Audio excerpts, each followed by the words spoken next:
আমাৰ UPPL দলে আজি এটা শক্তিশালী দল ৰূপে BTC নিৰ্বাচনত অৱতীৰ্ণ হৈছে। গতিকে আমি আজিৰ দিনত ২৭ৰ পৰা ৩০টা সিটত জিকিবলৈ গৈ আছে, অকলে চৰকাৰ গঠন কৰিবলৈ সক্ষম হ'ম। কিন্তু বিভিন্ন সময়ত বিভিন্ন দলে আমাক অভিযোগ দি আছে। তেনেকৈ আমাৰ হীৰা চৰণীয়া ডাঙৰীয়াও যে UPPLে BJPৰ লগত গোপন বুজাবুজিৰ কথা কৈছে। গতিকে মই ক'ব বিচাৰিছোঁ, এতিয়া UPPL দলে যিহেতু এই BTC নিৰ্বাচনত সবচেয়ে শক্তিশালী দল ৰূপে মানে নিৰ্বাচনত অৱতীৰ্ণ হৈছে, এইকাৰণে আজিৰ দিনত UPPL দলক চবে লক্ষ্য কৰি লৈছে।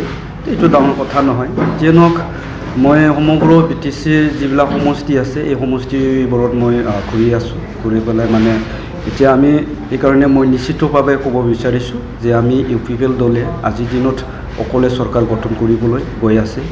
আৰু আজি মই ভেৰগাঁও যিটো আমাৰ ডিষ্ট্ৰিক্ট আছে, ভেৰগাঁও ডিষ্ট্ৰিক্টৰ যিখিনি আমাৰ সমষ্টি আছে এই সমষ্টিবোৰত মই মানে পৰিদৰ্শন কৰিবলৈ আহিছোঁ। আৰু ইয়াতে আহি পেলাই বৰ্তমান মই ভেৰগাঁও সমষ্টিত আছে। ভেৰগাঁও সমষ্টিত আমাৰ যিটো UPPLৰ কেণ্ডিডেট এইটো মানে জিকাটো আজিৰ দিনত 100% হৈ আছে। গতিকে আমি আজি এই ভেৰগাঁও ডিষ্ট্ৰিক্টত পাঁচটা সমষ্টিতে জিকিবলৈ গৈ আছোঁ। আৰু টোটেল আমাৰ যিহেতু ওদালগুৰি ডিষ্ট্ৰিক্ট হিচাপে 10টা সিট আছে। এই 10টা সিটৰে আমি 7টা বা মানে 7+ এইখিনি সিটত জিকিবলৈ গৈ আছোঁ। গতিকে আমাৰ যিটো বাক্সা ডিষ্ট্ৰিক্ট, এই বাক্সা ডিষ্ট্ৰিক্টত আমাৰ 11টা সমষ্টি আছে। এই 11টা ডিষ্ট্ৰিক্টৰে মানে আজিৰ দিনত মই ক'ব গ'লে মানে BPF দলে কোনটো সিটত জিকিব আমি সেইটো আজিৰ দিনত মানে দেখাই পোৱা নাই। ঠিক তেনেকৈ মানে চিৰাং ডিষ্ট্ৰিক্টৰ যিটো 7টা সমষ্টি আছে, এই 7টা সমষ্টিত যোৱা 2015 চনত BPF দল হিচাপে মানে এটাই জিকিছিলে, তাৰপিছত তাতে মানে অবৰো এটা জিকিছিলে। কিন্তু আজিৰ দিনত আমি চিৰাং ডিষ্ট্ৰিক্টৰ 7টা সমষ্টিতে জিকিবলৈ গৈ আছোঁ। ঠিক তেনেকৈ এইটো কোকৰাঝাৰ ডিষ্ট্ৰিক্টৰ যিটো 12টা সমষ্টি আছে, এই 12টা সমষ্টিৰে আমি আজি মানে 6টা সমষ্টিতে জিকিবলৈ গৈ আছোঁ। গতিকে মই সমূহ ৰাইজক মই ধন্যবাদ জনাম, যিহেতু আপোনালোকে আজিৰ দিনত UPPLৰ দলক এইখিনি ছাপোৰ্ট কৰিলে। আগতে যেতিয়া 2015 চনত UPPL দলে PCDR হিচাপে অৱতীৰ্ণ হৈছিলে নিৰ্বাচনত, এই সময়ত আমি দেখিবলৈ পাইছিলোঁ যে অকল বড়ো জনগোষ্ঠীৰ মানুহে PCDR দলক ভোট দিছিলে। কিন্তু আজি BTC-বাসীয়ে যিহেতু পৰিৱৰ্তন বিচাৰিছে যদি এতিয়া BTCত পৰিৱৰ্তন কাৰ দ্বাৰা হ'ব এইটো আজিৰ দিনত ৰাইজে চিন্তা কৰিছে। নিশ্চিতভাৱে এই BTCত কোনোদিনেও BJPয়ে চৰকাৰ গঠন কৰিব নোৱাৰে। গতিকে BJPৰ লগত কোনো মানে পৰিৱৰ্তনৰ কথা নাহে। ঠিক তেনেকৈ কংগ্ৰেছ আৰু বা GSP একেসকলে কোনোদিনেও চৰকাৰত নাহে কাৰণে আজি BPFৰ বিকল্পটো হ'ল UPPL দল। এই হিচাপে আজি BTCত থকা বিভিন্ন জাতি জনগোষ্ঠীৰ যিখিনি মানুহ আছে চিন্তা কৰিব পৰা, একেসকলে আজিৰ দিনত UPPL দলত যোগদান কৰি পেলাই UPPL দলৰ হৈ কাম কৰি আছে। গতিকে আমি BTCত অহা যিটো নেক্সট আমাৰ যিটো গভৰ্ণমেণ্ট হ'ব BTCত, এই গভৰ্ণমেণ্টত আমি BTCয়ে UPPL দলে 100% আমি চৰকাৰ গঠন কৰিবলৈ বিচাৰিছোঁ যে BJP আৰু UPPL আমাৰ কোনো ধৰণৰ ৰাজনৈতিক এলায়েন্স আমাৰ হোৱা নাই।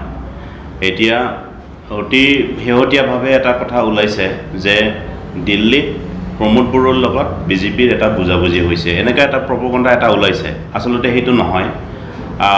বিশেষ কিছুমান অফিচিয়েল কাম আগবঢ়াবৰ কাৰণে কিছুমান বিশেষ অফিচাৰক লগ লৈ পেলাই আৰু মিনিষ্টাৰবিলাকক লগ লৈ পেলাই সেই অফিচিয়েল কামবিলাক, ধৰক মই উদাহৰণ দিব বিচাৰিছোঁ, আমাৰ যিটো NDP-বিলাকৰ যিটো ৰিহেবিলিটেশ্যন, ইয়াৰ কামবিলাক আৰু BTR চুক্তিৰ আধাৰত কিছুমান দফাৰ অফিচিয়েল কামবিলাক আগুৱাবৰ কাৰণে অফিচিয়েল কামৰ কাৰণে তেখেতে BJPৰ শীৰ্ষ নেতৃত্বক লগ লোৱাটো হয়। কিন্তু আমাৰ কোনো ধৰণৰ ৰাজনৈতিক তাত বুজাবুজি হোৱা নাই। আৰু BJPৰ লগত আমি এলায়েন্স কৰাৰ কোনো যুক্তি নাই, কাৰণ BPFৰ লগত তেওঁলোকৰ এলায়েন্স আছে আৰু অলৰেডি তেওঁলোকৰ কেবিনেট মিনিষ্টাৰ 3জন আছে, MLA আছে। তো তাৰ লগত আৰু BPFে আমাক BJPৰ লগত এলায়েন্স থাকি বুলি পেলাই মানে অযুক্তিকৰ কথাবিলাক কৈ আমাক লাভ নাই। আৰু আজি মই এটা কথা স্পষ্ট কৰি দিব বিচাৰিছোঁ যে ব্ৰজেন মহন্তৰ নিচিনা মানুহ, হীৰাচৰণৰ নিচিনা মানে কমিউনিয়েল ব্যক্তিসকলে সাম্প্ৰদায়িক কিছুমান মন্তব্যৰে মানুহৰ মাজত বিভ্ৰান্ত সৃষ্টি কৰিব বিচাৰিছে যে সস্তীয়া ৰাজনীতি কৰি এতিয়া লাভ নাই। ৰাইজে বুজি উঠিছে যে আমি এটা মূল্যবোধৰ ৰাজনীতি কৰিবলৈ গৈ আছোঁ আৰু UPP দল প্ৰমোদ বড়োৰ নেতৃত্বত যি মূল্যবোধৰ ৰাজনীতি হ'বলৈ গৈ আছে তাত বুদ্ধিজীৱীসকল, অসমৰ বা আমাৰ BTR অঞ্চলৰ বুদ্ধিজীৱীসকল আকৃষ্ট হৈছে, ৰাইজে আকৃষ্ট হৈছে আৰু ৰাইজে পৰিৱৰ্তন বিচাৰিছে। BPF দলৰ আজি পেপাৰত পালোঁ বা এটা অৰ্ডাৰ আমি দেখিবলৈ পালোঁ, ইনফৰ্মেণ্টছ যিটো চাব ইনস্পেক্টৰ মানে এপইণ্টমেণ্ট অবৈধভাৱে দিছিলে সেইটো সম্পূৰ্ণভাৱে কেঞ্চেল হৈ গ'ল।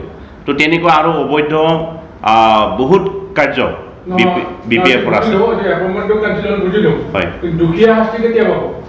নাই দুখীয়া শাস্তিটো সেইটো আইনগত ব্যৱস্থা, আইনে কেতিয়া দোষী শাস্তি দিব সেইটো তেওঁলোকৰ ব্যৱস্থা হ'ব। আমি যিখিনি আমাৰ ফালৰ পৰা ইনকুৱাৰী কৰিবৰ কাৰণে যিখিনি অনুৰোধ কৰিছিলোঁ আৰু ইনকুৱাৰী মতে অলৰেডি চাকৰিটো মানে ডিছমিছ হৈ গৈছে, বাতিল কৰা হৈছে।